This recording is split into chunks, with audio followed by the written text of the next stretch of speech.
Assalamualaikum warahmatullahi wabarakatuh. Saya Ebi Ulandari, NIM 1914080031 dari kelas Tadris IPA Fisika B dengan mata kuliah Metodologi Penelitian dengan dosen pengampu Bu Dr. Milyasari, SPD, MSI. Pada video kali ini kita akan mereview mengenai analisis komponen penelitian. Yang pertama yaitu komponen penelitian eksperimen. Nah, seperti yang kita ketahui pada pembahasan sebelumnya, bahwa komponen penelitian terdapat dua komponen, yaitu komponen utama dan komponen penunjang.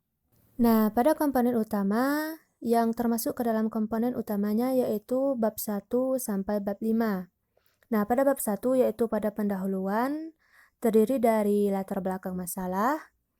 Latar belakang masalah ini yaitu memuat uraian secara jelas timbulnya masalah yang memerlukan pemecahan dengan didukung oleh logika-logika dan teori-teori yang mendasari timbulnya gagasan pemecahan atau pembahasan masalah.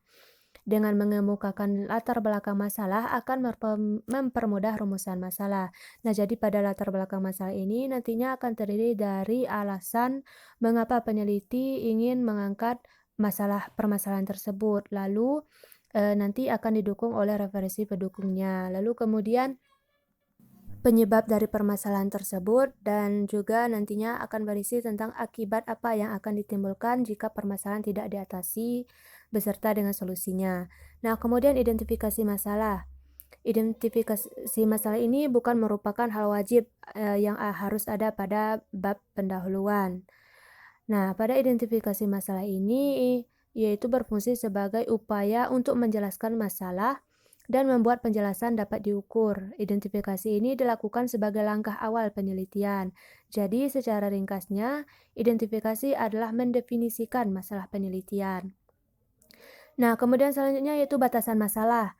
Batasan masalah ini juga bukan merupakan hal yang wajib ada pada bab 1 pendahuluan. Jadi tak hayal jika kita lihat pada skripsi eksperimen lain ada yang mengandung batasan masalah dan ada juga yang tidak. Nah, batasan masalah ini merupakan ruang lingkup masalah atau upaya membatasi ruang lingkup masalah yang terlalu luas atau lebar sehingga penelitian itu lebih bisa fokus untuk dilakukan. Nah, kemudian selanjutnya yaitu rumusan masalah. Nah, rumusan masalah ini yaitu berisi masalah apa yang terjadi dan sekaligus merumuskan masalah dalam penelitian yang bersangkutan. Kemudian masalah yang ingin dipecahkan yang berupa kalimat tanya. Kemudian keunggulan menggunakan rumusan masalah dalam bentuk pertanyaan ini adalah untuk mengontrol hasil dari penelitian, sehingga akhir dari penelitian seseorang akan dapat mengetahui apakah pertanyaan yang dirumuskan dalam rumusan masalah dapat dijawab seluruhnya. Nah, rumusan masalah ini merupakan hal wajib yang harus ada pada bab pendahuluan. Dan rumusan masalah ini harus dirumuskan sesuai dengan apa yang terdapat pada latar belakang masalah. Nah, kemudian selanjutnya yaitu tujuan penelitian. Nah, tujuan penelitian ini yaitu untuk menggambarkan hasil-hasil apa yang bisa dicapai dan diharapkan dari penelitian ini dengan memberikan jawaban terhadap masalah yang diteliti. Nah, tujuan penelitian ini merupakan komponen yang harus ada pada bab pendahuluan. Nah, pada tujuan penelitian ini haruslah berorientasi pada rumusan masalah dan latar belakang masalah. Kemudian begitu juga dengan manfaat penelitian. Manfaat penelitian ini berisi tentang manfaat dari dilakukannya penelitian yang berkesinambungan dengan rumusan dan tujuan masalah. Kemudian definisi operasional. Nah, definisi operasional ini yaitu suatu atribut atau sifat atau nilai dari objek atau kegiatan yang mempunyai variasi tertentu yang telah ditetapkan oleh peneliti untuk dipelajari dan kemudian ditarik kesimpulannya. Kemudian bab 2 yaitu tinjauan pustaka. Nah, tinjauan pustaka merupakan kegiatan peninjauan kembali atau mereview suatu pustaka yang berkaitan atau relevan dengan topik penelitian yang dipilih untuk skripsi yang diteliti. Nah, pada tinjauan pustaka ini meliputi yaitu deskripsi teori, yaitu mengenai teori-teori yang akan dibahas dalam penelitian, yaitu sesuai dengan variabelnya menurut latar belakang masalah.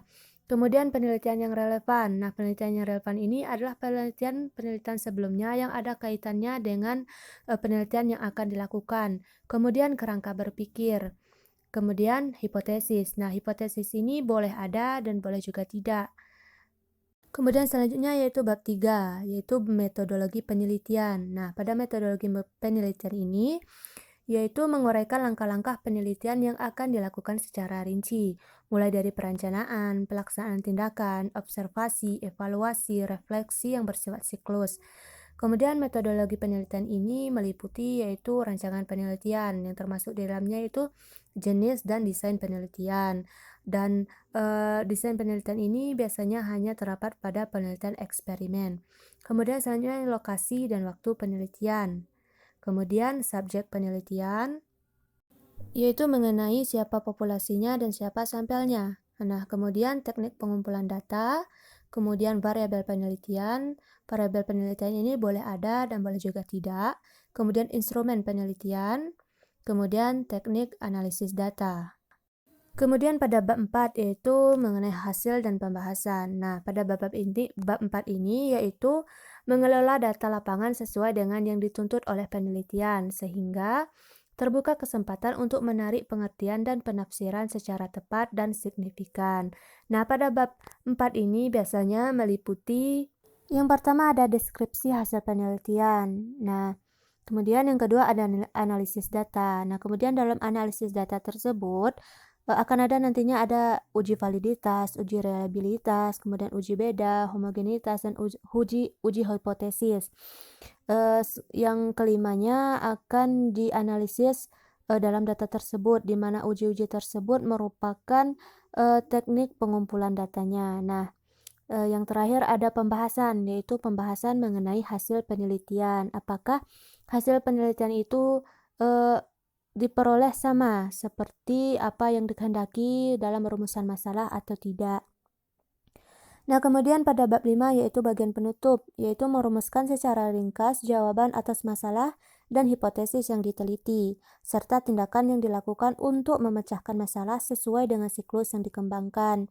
Nah, pada bab penutup ini meliputi kesimpulan dan juga saran.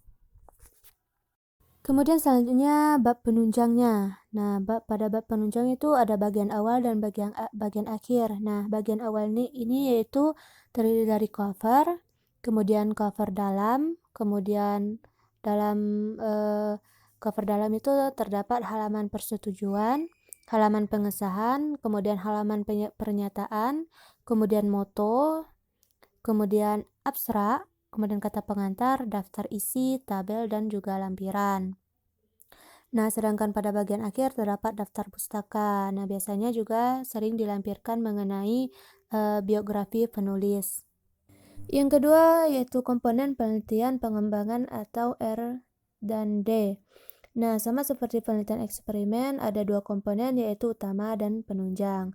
Nah, pada komponen utama yang pertama ada bab 1 atau pendahuluan. Nah, sama seperti pada pendahuluan pada bab penelitian eksperimen yaitu ada latar belakang masalah, identifikasi masalah jika ada, kemudian rumusan masalah, kemudian tujuan penelitian, kemudian ada manfaat penelitian. Nah, namun pada penelitian pengembangan ini harus memuat spesifikasi produk, yaitu spesifikasi produk ini yaitu menjelaskan mengenai produk secara spesifik, yaitu produk yang dikembangkan. Karena pada penelitian pengembangan ini biasanya berisi tentang pengembangan-pengembangan seperti media pembelajaran dan lain sebagainya. Nah, untuk pengembangan media pembelajaran tersebut haruslah ada spesifikasi produk, yaitu menjelaskan mengenai produk yang diteliti, baik itu kelebihan, kekurangannya, atau dan lain sebagainya. Misalnya yaitu dalam penelitian R&D yang menjadi produknya ialah media cube slide.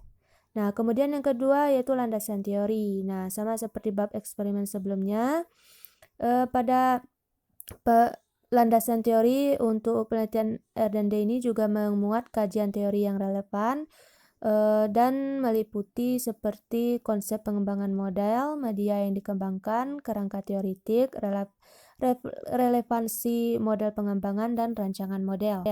Nah, pada selanjutnya yaitu pada bab 3 yaitu metodologi penelitian. mencakup tempat dan waktu penelitian, karakteristik sasaran penelitian, kemudian pendekatan dan metode penelitian, kemudian langkah-langkah pengembangan, kemudian teknik pengumpulan data dan teknik analisis data.